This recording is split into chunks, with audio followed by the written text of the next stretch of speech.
Okay, so we begin chapter 10 today, and this is the last chapter, and it's the name continuous distribution section of the course. Now, why name?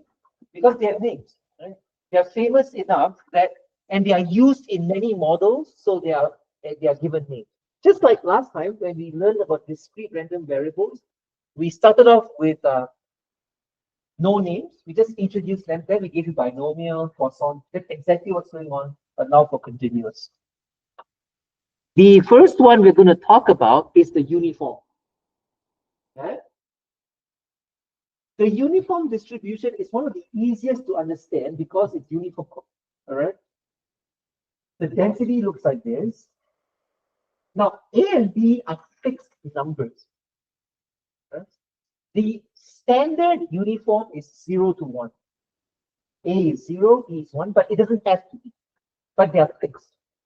So as long as you say that this density only wakes up for x's within A to B, and the density is this height, constant. This is a uniform density. Okay. Now, does it make geometric sense to you why this will integrate to 1? Okay, draw this region, A to B, this interval. How high must a horizontal line be so that you get a box whose area is? So if you go from A to B, the distance is B minus A. So if your horizontal distance is B minus A, your vertical distance has to be 1 over B minus A so that you get a box of area 1. It makes a lot of sense. So we write x tilde uniform from A. So when someone says this, it means that the density that they mean is, in other words, uniform 0, 1, what's the density? Fx is equal to what? 1.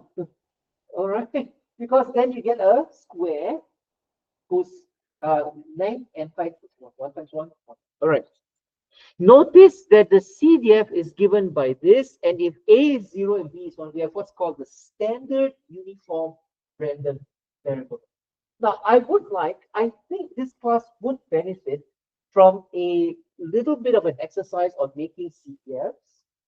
See if you can get this for yourself. All right? Generate the CDF. If you know, you don't need to worry about what's, but of course you need to know what a CDF is. But I want you to generate it for this. That's it. First of all, before you start working on that, can you tell me whether this even makes sense to you? When you are at, okay, when you are less than A, have you accumulated any probability? None. 0. When you are exactly at A, if you put A inside, don't you get a 0? So you start off with no probability. By the time you reach B, how much of probability should you have accumulated? 1. So this formula makes a lot of sense, but can you derive it? I am interested because I want to make sure that this class knows how to make CDFs. So you can give it a try. The answer is here. All right. Remember, work carefully when you integrate. Use a different placeholder variable than the one that you are using. Right? Give it a try. Answer is here. Right? You should get that. If you want to write this as x, you can. Fx, you can change all these to x. That's not important. This is just a placeholder.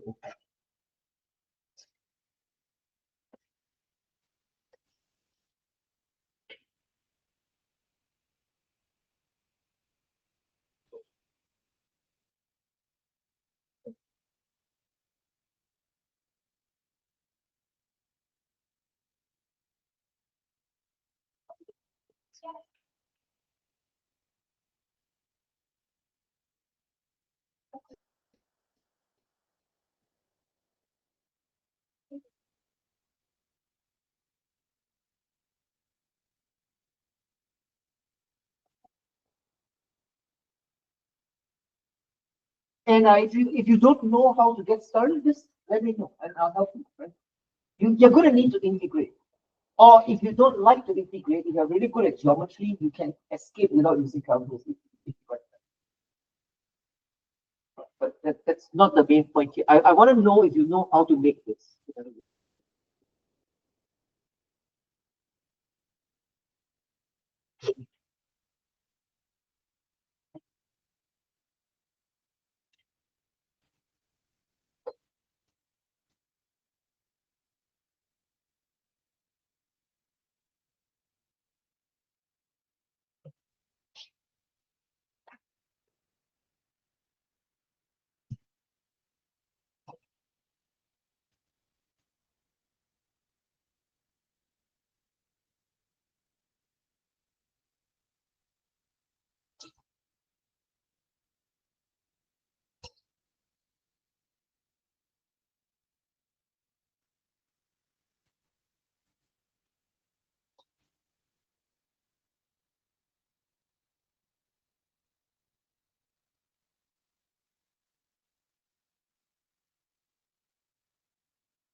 And you have this as an ICT, so I can see what you're doing. Okay, so you can insert, of course, but submit something for me to have a look at, so that I know that you know what you're doing when you're trying to make this. Yes.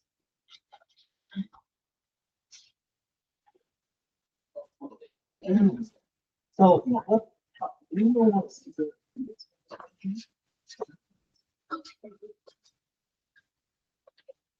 so if these things are, or you can follow what I'm doing.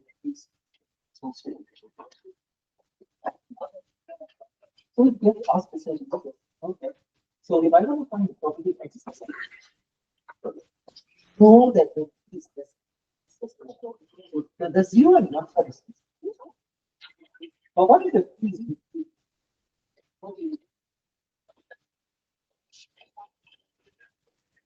So you're trying to do the probably exercise. But I would recommend what is which is using for choices. You're supposed to speak for the general point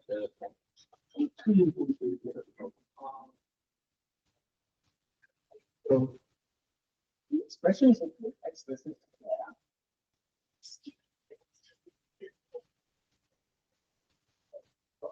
So what is the definition of the symbol?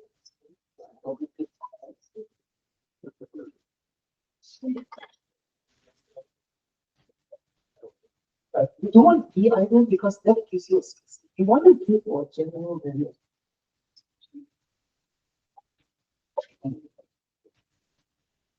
So you should change it to what is the probability of X?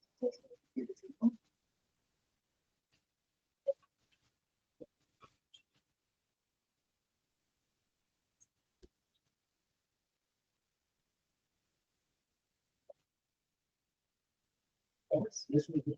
What do you want?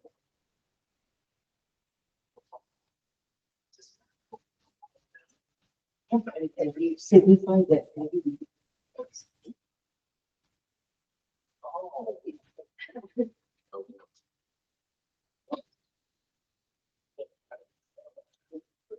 so what you're trying to find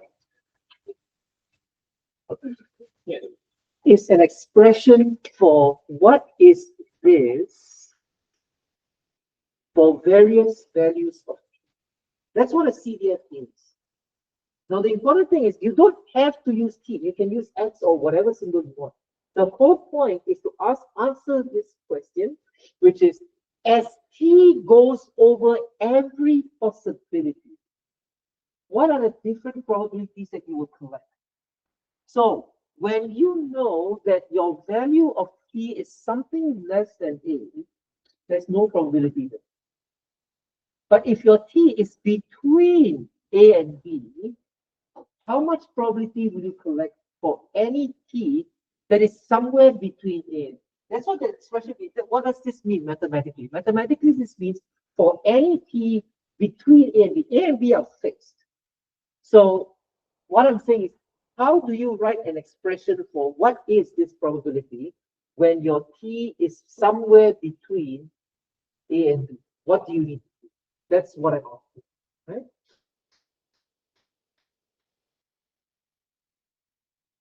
Okay.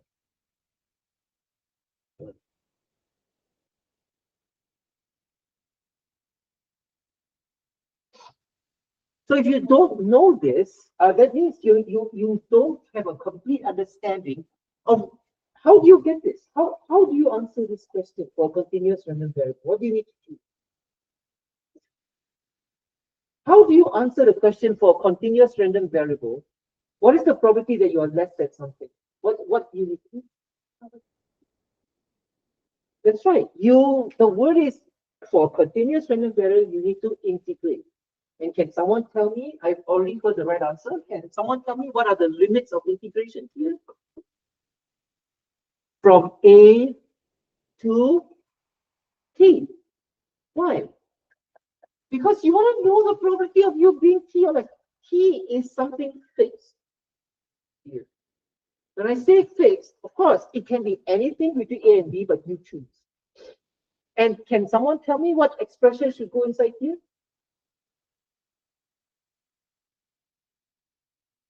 That's right. Why?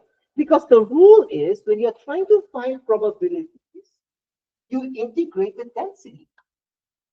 That's always the case. You're trying to find a probability, you integrate the density. The B and the A is causing some confusion. These are fixed. And you integrate. Now, can someone tell me what should I write here? Very good. Don't say DT.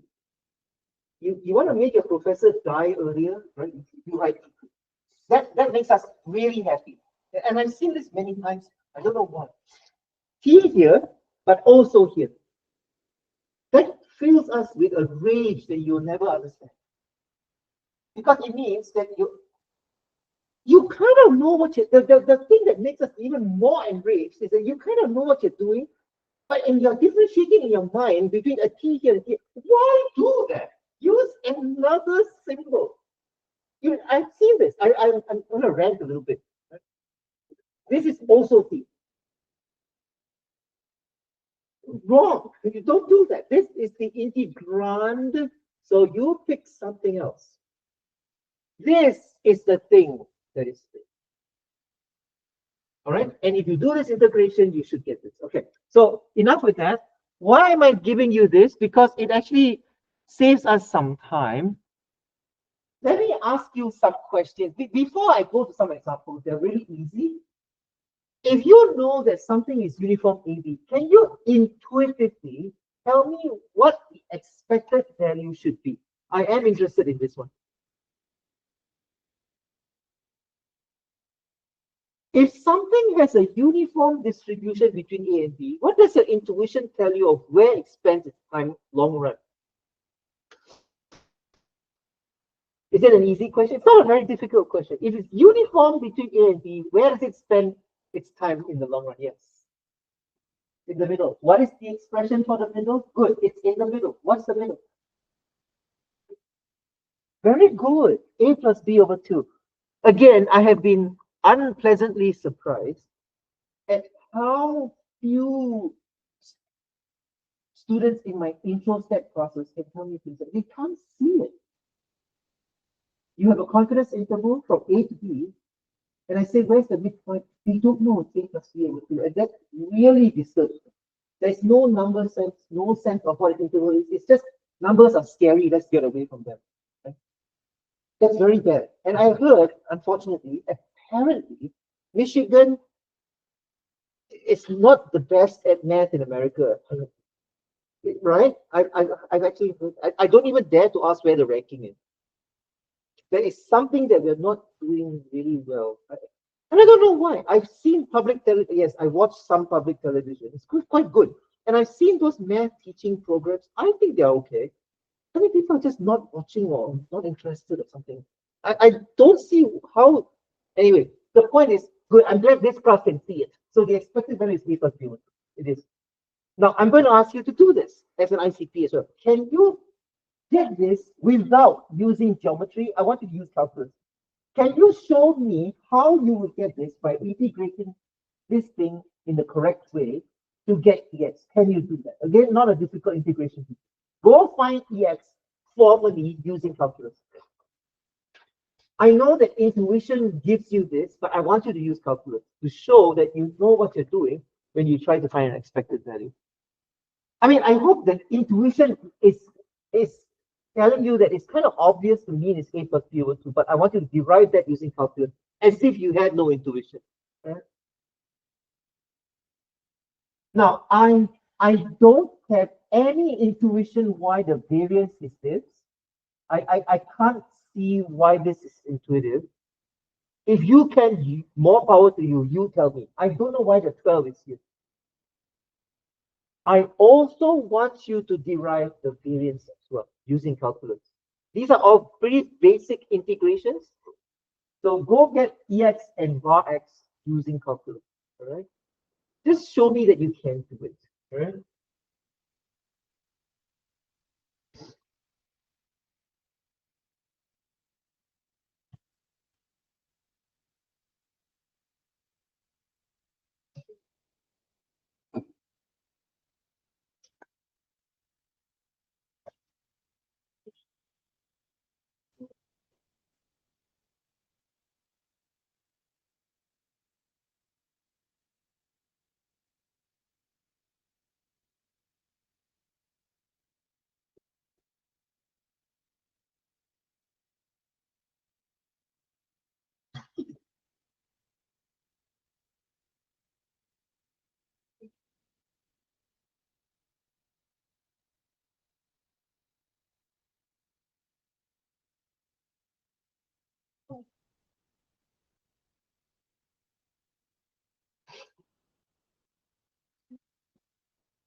I was staring at this. A little bit of intuition did come in.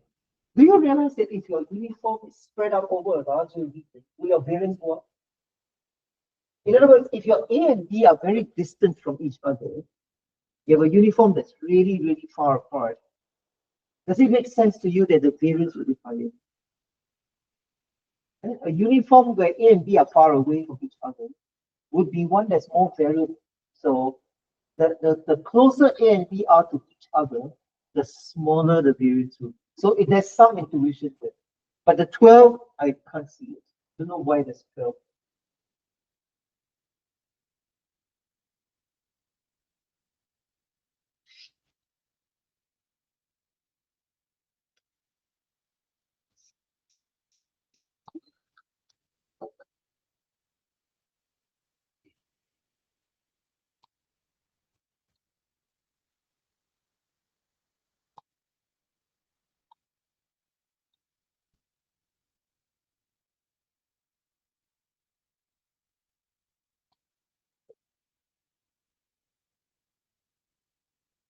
Okay?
If you need more time, you can always hand it into the table. You know the answers.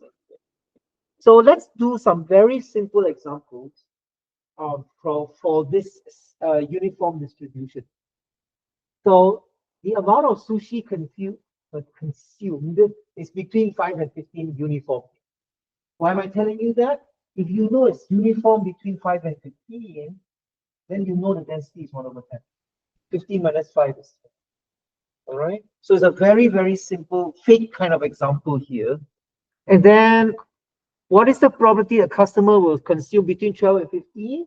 As is always the case, you take integral from 12 to 15 of the density. This is just revision of how things work in continuous random variables. If you're trying to find the probability of something happening, then you integrate over the region. So I don't want to dwell too long on this. Find EX and VAR-X. Again, very easy. The expected value is 5 plus 15 over 2, so 10, which makes perfect sense. If you're uniform between 5 and 15, you know the middle is 10. Variance, not so intuitive, use the formula. All right.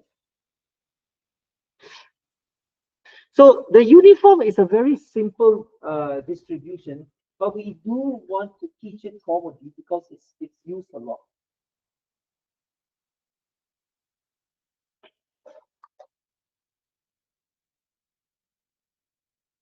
Okay, I do want to ask you to do this one. Let X be a uniform random variable on 1 to 2. And Y is 1 over X. Find the expected value of Y. All right? Can you do this as an ICT as well? All right?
Let's look at let's look at another one.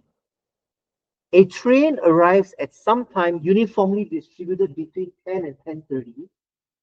X is the time that you wait. What is the probability you wait longer than 10 minutes? So I'm giving this problem intentionally because this is one of those problems where you pick the scale of the measurement. If you want it to be in terms of hours, yeah, I think the most intuitive is to use minutes. So what are we saying? We're saying that X, the amount of time that you wait, is uniform between 0 and 30 minutes. If you want to use hours, you say it's between 0 and 0.5, but then you have to scale all your calculations to be in hours. Did you understand that? So I'm choosing minutes, and so what we are asking for is the probability of you waiting longer than 10 minutes, so between 10 to 30 minutes, which you don't actually need to calculate to know it's 2/3 of the time. It's 2/3 of the distance. All right. Okay, this is a good one which I want to discuss. An insurance policy is written to cover a loss where X is uniform between 0 and 1,000.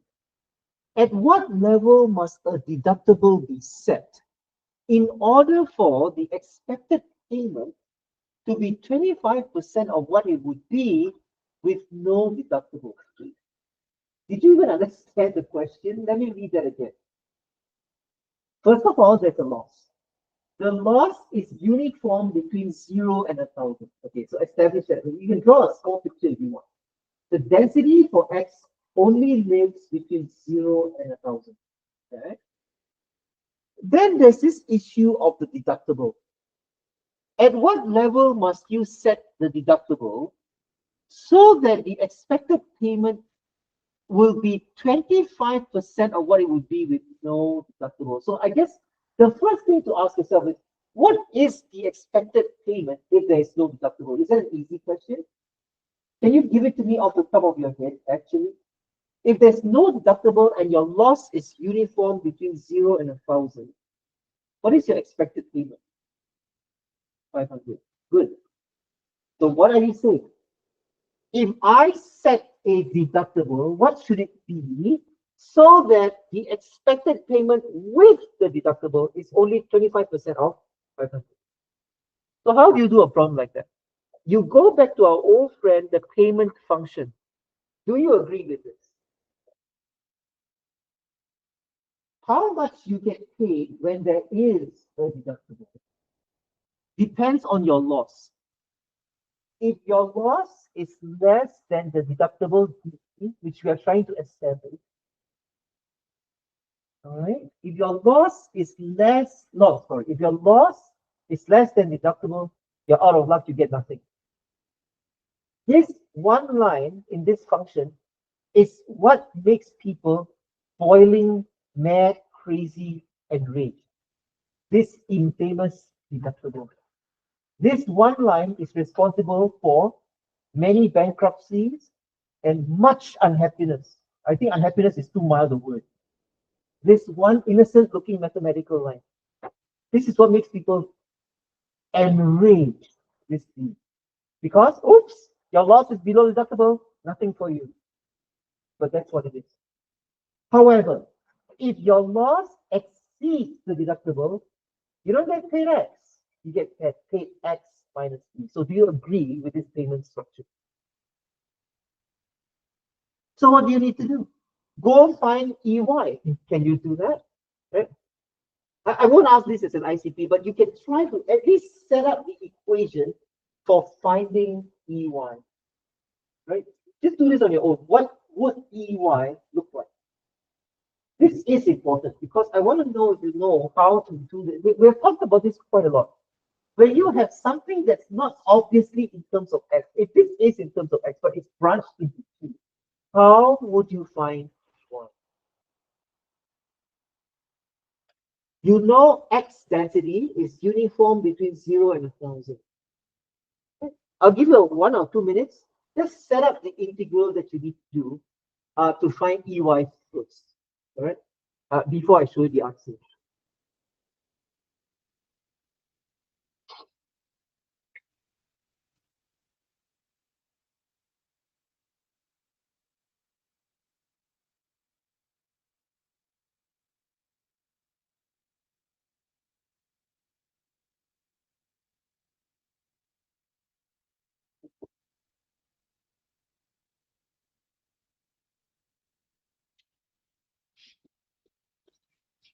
And if this kind of thing is giving you pause, then you need to study this in a little bit more detail. Be careful. So what you should have for your EY is an expression that looks like this. Do you agree that EY is correctly expressed as this? Why? You're trying to find the expected value of this function. And the rule is, every time you want to find the expected value of anything, you dump that thing into the integral function. However, this integral only starts from D because it's only this here. Before D, you get nothing. So there's actually an integral with a 0 here. I didn't bother to write that. So your EY expression is here. And again, if I made this more complicated, so what, right? If I said you get x squared, your payment is x squared less the deductible. I'm feeling generous. I'm going to give you the square of your loss, but less the deductible. Then what would you do? Put in x squared minus c. Or if I went insane as an insurance company and say, oh, I know it's a deductible, but I forgive you the deductible, I'll give you more. Then don't put it in. That's why I'm showing you multiple ways that this function can change, but the idea is you want this to be 25% of what it would be if there were no deductible. See, you established the 500, say good. So you times this with 1/4, you get 125. And now it becomes a calculus problem. Solve for the.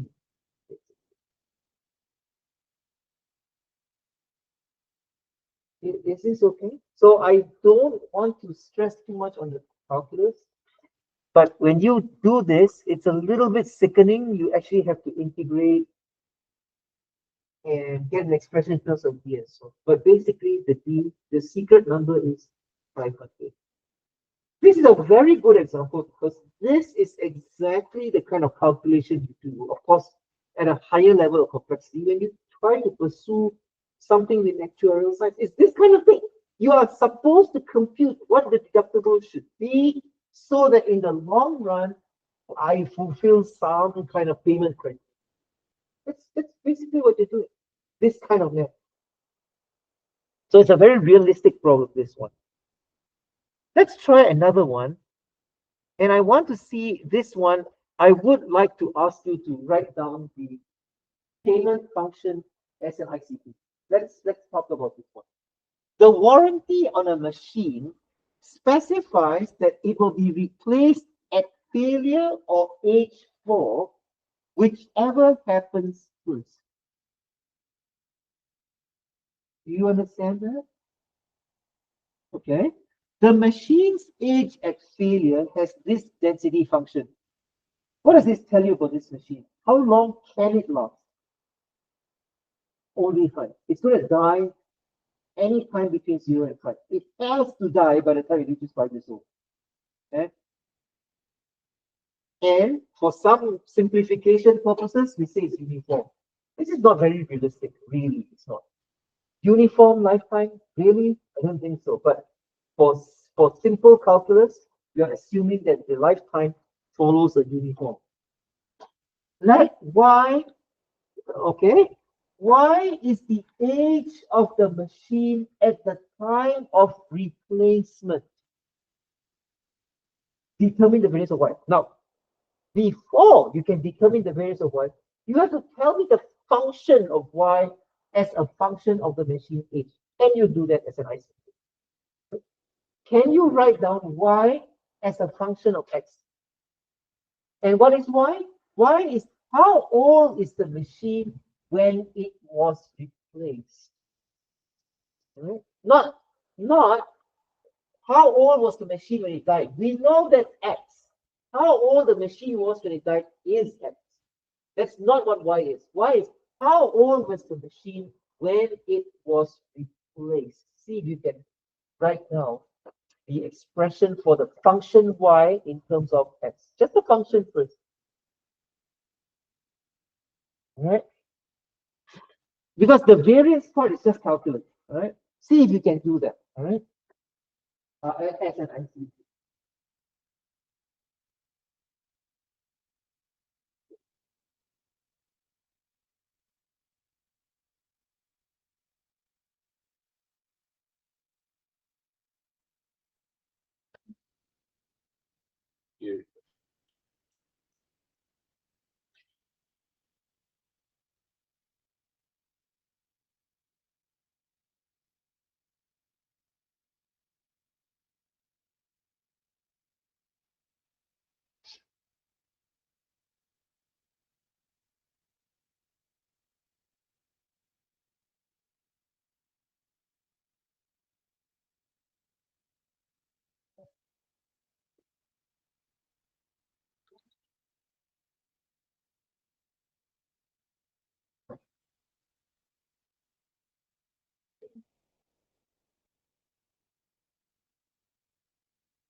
right? And this is important.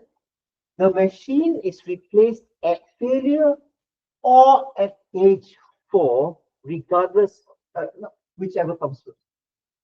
That's important because we want to know the age of the machine when it is replaced.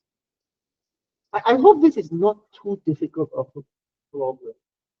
It's not a very difficult definition, and I'm hoping that you all have got it right.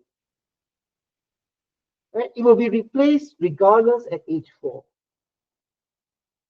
But if it fails before that, it will be replaced as well. So you should, I hope, have gotten this. Right? It should not take you that long. Do you agree with this? The age at which the machine is replaced will be the age at failure if the failure happened before age 4.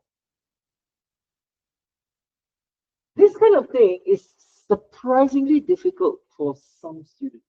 And that's why I encourage you to try this kind of. Did you see why this makes sense? If the machine fails before it is 4 years old, it gets replaced. How old was it when it died? X years old. However, if it fails after 4 years old, between 4 and 5 years old, it's going to die by 5. Between 4 and 5 years old, if it dies, it already got replaced. So we know that's fixed at 4. So if you did not get this and you don't understand why this is, then you can come ask me. But this is quite important for me. Yes.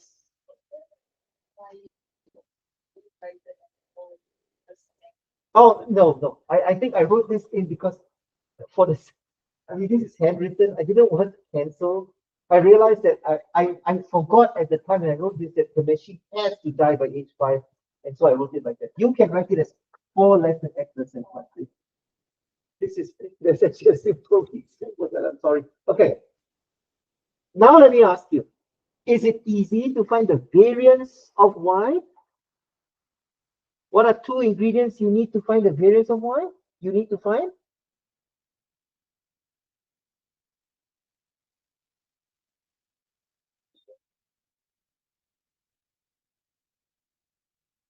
You don't need EX formally. You need EY and EY squared, that's right. Which you get by doing an integral. Which involves the density of X, which is actually T. So either I give you the density or I tell you that the failure time is uniform in 0 to 5 years. That's essentially saying the same thing. All right. So the hard part of this question was actually this part, getting this age of machine when it was replaced, not when it died. Right? That's a function of when it died. Yes. All right. So the rest, as I said, it's a lot of very tedious calculus. See, how do you find EY? Again, revision. This is the function. So EY is you integrate this. Actually, if you paid any attention at all to your exam paper thing, wasn't this one of the exam questions for the going to the gym thing? You're supposed to write down the expected calories burned or something like that if you look at your exam. And most of you got it right when you did the correction. So you split it up into 2. Why? Because the function is 2 parts. The density stays the same. What controls X stays the same in the 2 ranges. It's one thing. So it's just that the function changes its density. And the beautiful part is it extends. If you wanted EY squared, then you square what Y is. Y is X here. So now you square this here. Y is 4 here. So you square it here because I want EY squared.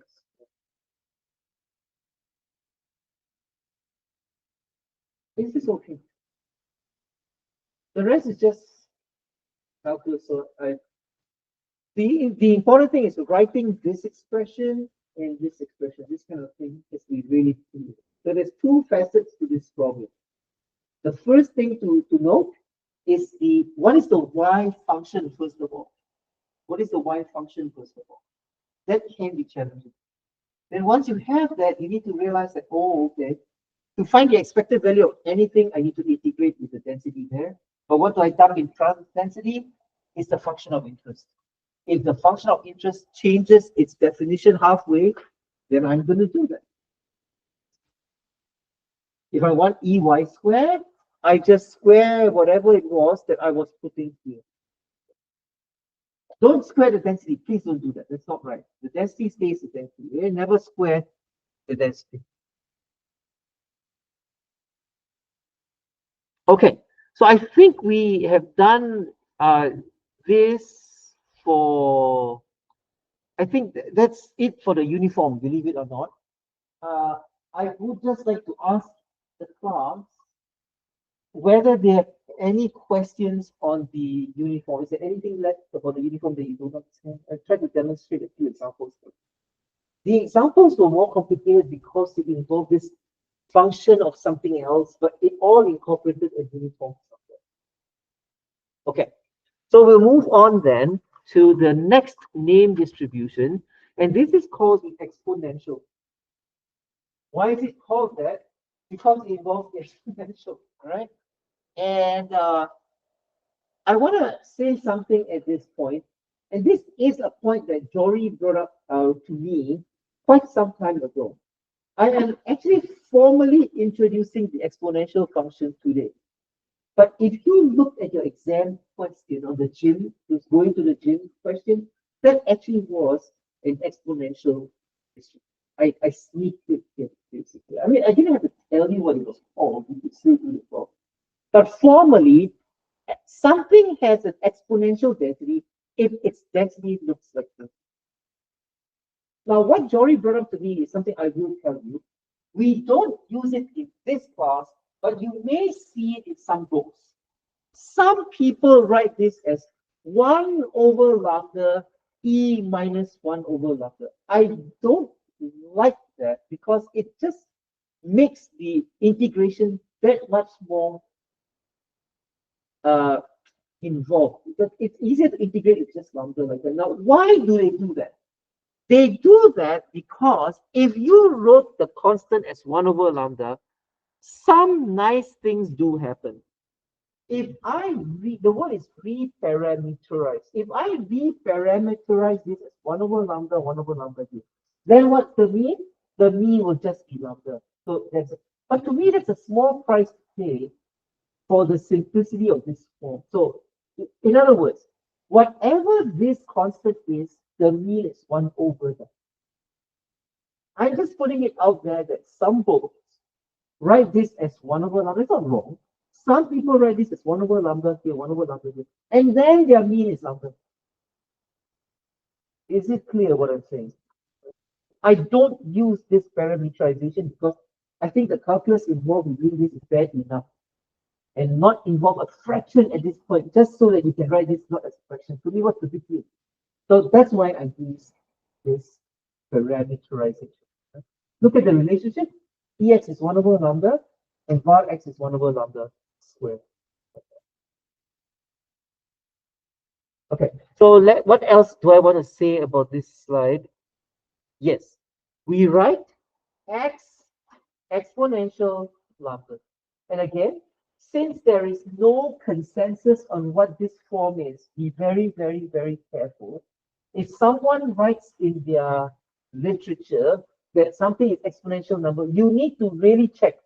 The best way to make sure if you know what is the distribution is ask them what the mean is.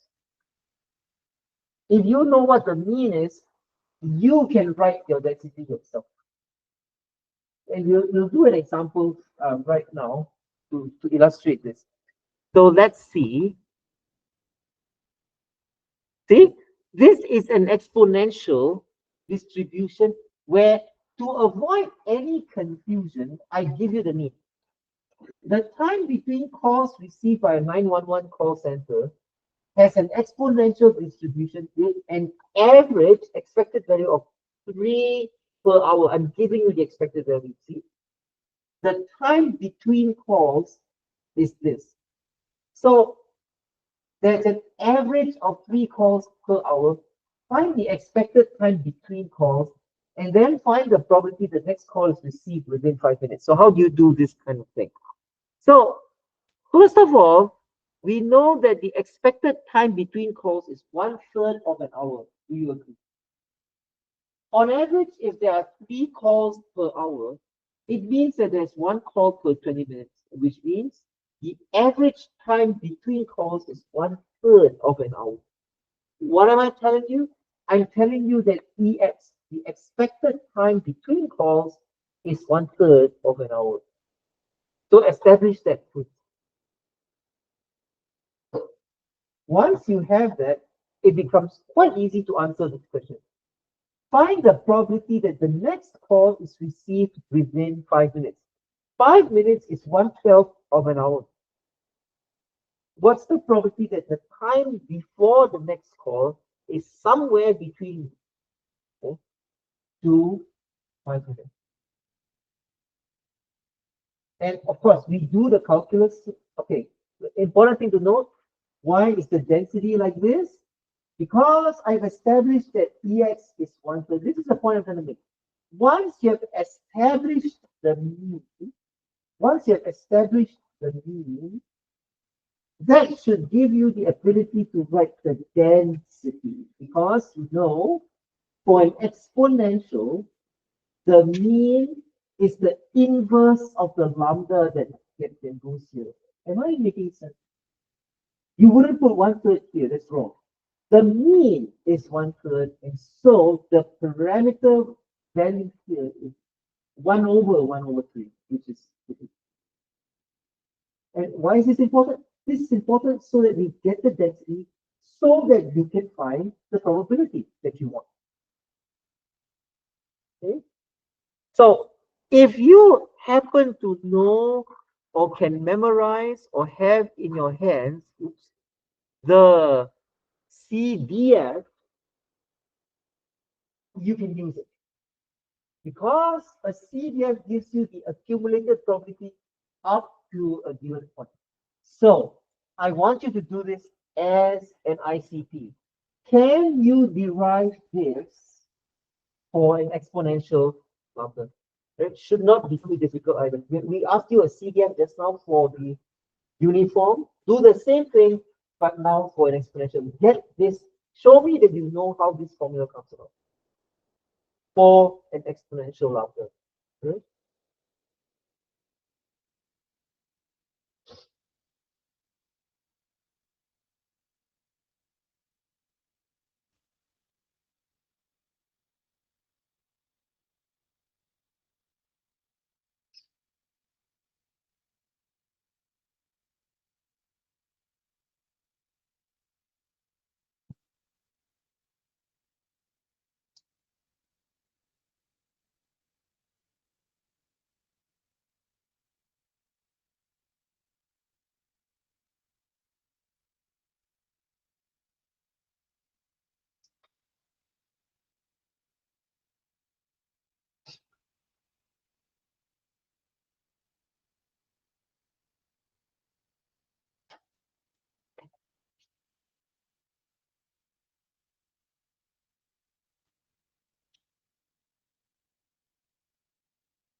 I would ask you to be very careful if you want to put this formula in your cheat sheet.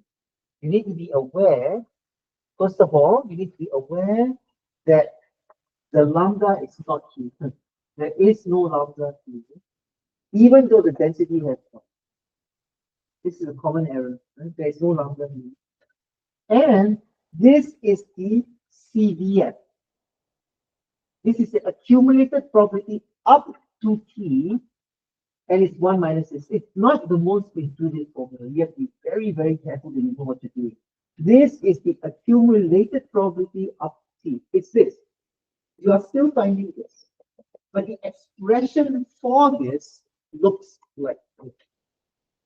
Ask yourself, does this make sense? As T gets larger and larger, doesn't this get smaller and smaller? I mean, think about it. If T is 1,000, E to the minus lambda times 1,000, that's almost zero already. So your probability gets closer and closer and closer to 1, asymptotically.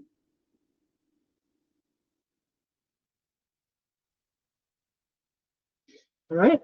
So I will let you work on that. And we will look at some other examples as well.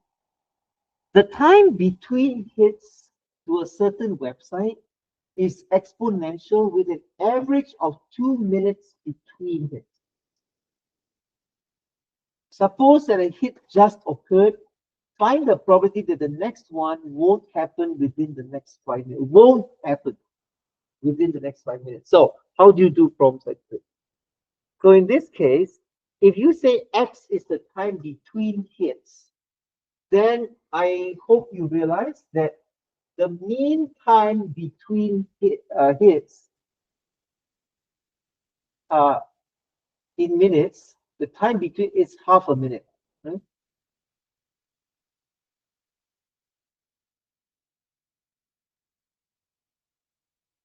No, sorry. Lambda is half, not time. The time between hits is 2 minutes on average.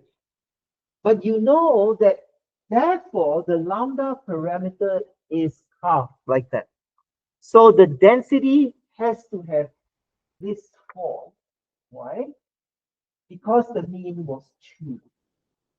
The mean time between hits is 2. That tells you lambda is 1 over 2. I can't stress this enough, right? We are usually the way you establish which exponential it is not so direct. They are not going to give you the density. They'll tell you information about the density. So if you know the mean is 2, then you know lambda must be 1 over 2. That's why this one is allowed. Now, of course, this question is actually quite important. Next hit doesn't happen within 5 minutes. It means it's after 5 minutes. So it means you integrate 5 times CDF. Now, you can do this using the CDF if you want. Once you have derived the CDF, you are free to use the CDF because it saves you time. You don't have to integrate things so many times. You have established what the lambda parameter is. It's half. So you can use the CDF that I've asked you to derive. And that gives you the probability of it being 5 or less. Then do 1 minus that. Now, you have the option. If this helps you, you could do this problem instead when you do this CDF. I don't mind. This is also correct for an explanation. I hope you realize why this is true. This has to be true because we know that the opposite direction is this. It's just that it's not very intuitive. That's all. And many students mix these up. So learn one, don't learn both. Or write down one in the cheat sheet.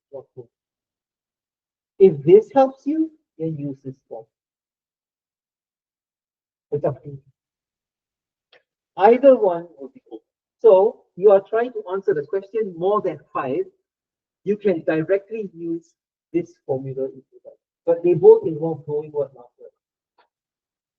Okay, so the most important takeaway here is to realize that I might not give you the density directly, I'll give you the mean from which you should be able to get the density. Is the point. Right? Okay, I think that's one or two more things to say about this. The exponential distribution has a very curious property. It's called the memoryless property. I mean, it's not super important, but you might hear people talking about it, so I included it in the class. What is it? If x is exponential, it has this quite remarkable property where if I know that you have survived up to A, the probability that you go on to live more than B, conditional on knowing that you have made it this far, is the unconditional probability of you surviving more than B minus A. This is quite bizarre. Do you see the implications of this? If this were true for human beings, that would mean someone that's achieved their 70th birthday, the probability that person goes on to live at least another 10 years to cross 80 years old. So you have crossed 70 years old. The probability that you go on to live crossing 80 years old is as if I'm asking the question of you living longer than. If human beings followed the memoryless property, what am I saying? So if I knew someone had lived up to age 70, what's the probability that the person lives more than 80 years old? Is equivalent to asking the question, what's the probability that a person lives longer than 10 years? Is that a good model for human lifespan? Of course not. So human lifespan is not well modeled by an exponential because the exponential distribution has a memoryless property, which just makes sense. Yes.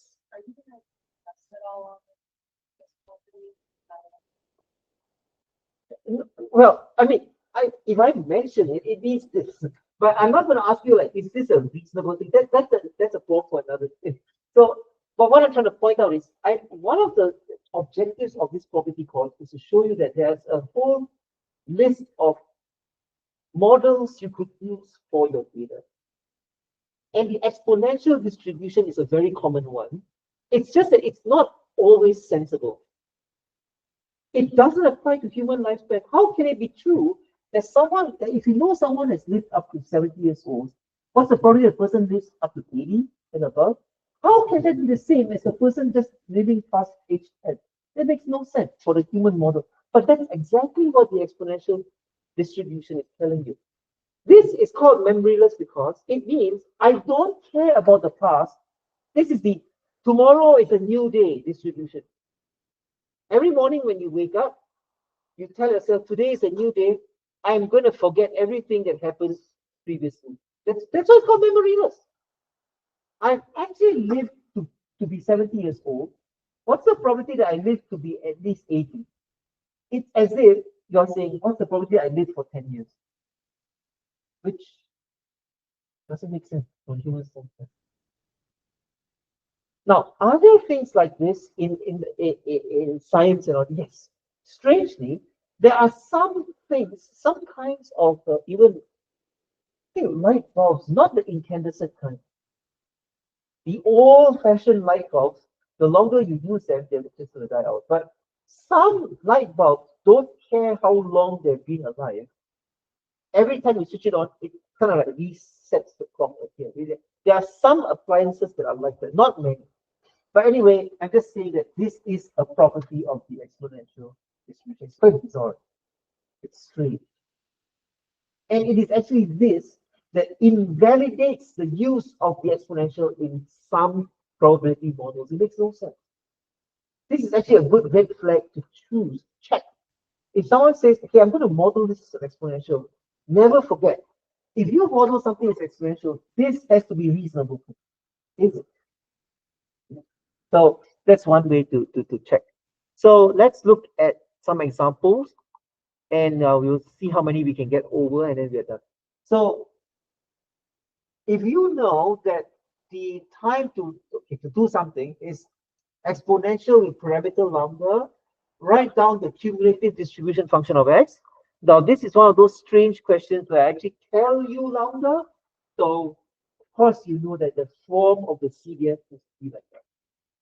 We have just asked you to show this anyway. 1 minus e to the minus lambda argument, x, t, whatever. So, this is what the CDF should look like. Of course, if you know the CDF, can you find this directly without doing any calculus? Yes, please do that. If you know, and actually you will find it on the exam. I actually ask you to use this formula so you don't have to recalculate the calculus again and again. So I'm using this formula right now. If I want to know the probability of what it takes me more than 4 hours to repair a car or whatever, then this is of course 1 minus this, which is the CDF that you should have obtained from here to the answer set.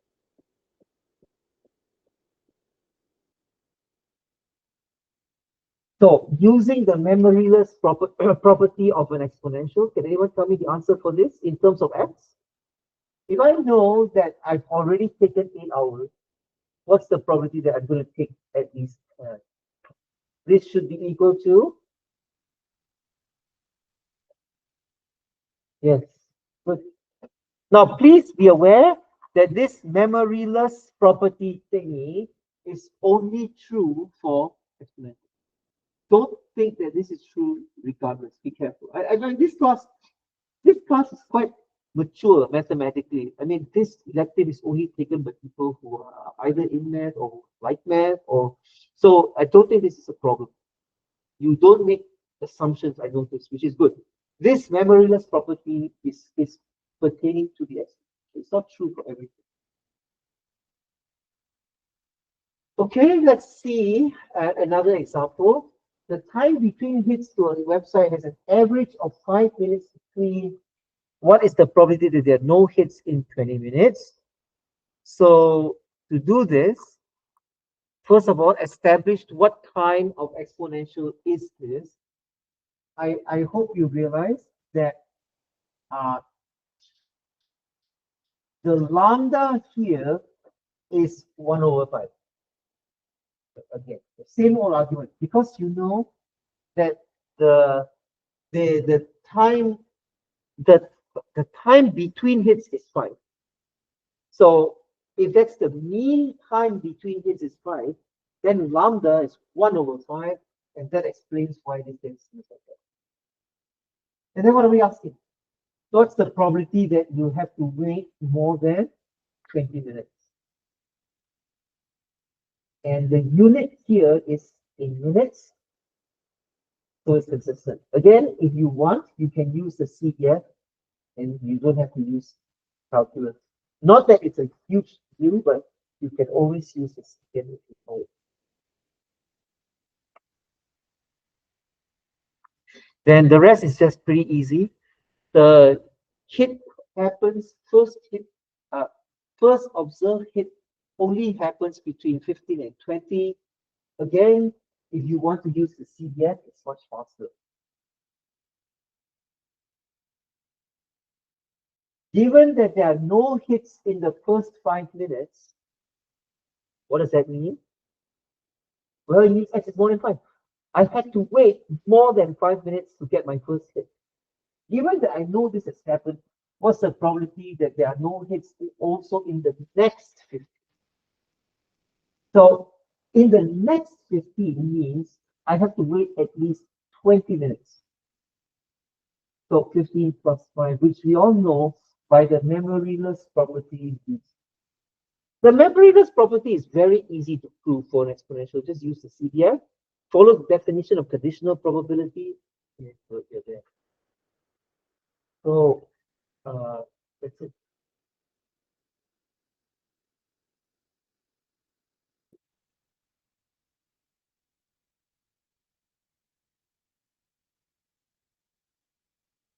Right?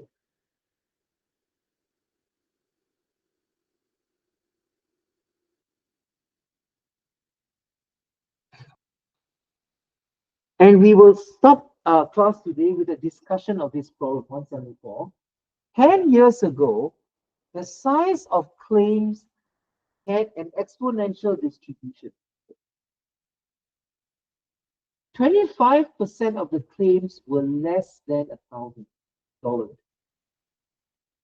Today, the size of claims is still exponential, but because of inflation, every claim made today is twice the size of a similar claim made 10 years ago. Determine the probability that a claim today is less than 1,000. So this is a multi-faceted problem. So I think what I'll ask you to do is this. In the time that remains, just do this part. Why am I telling you this?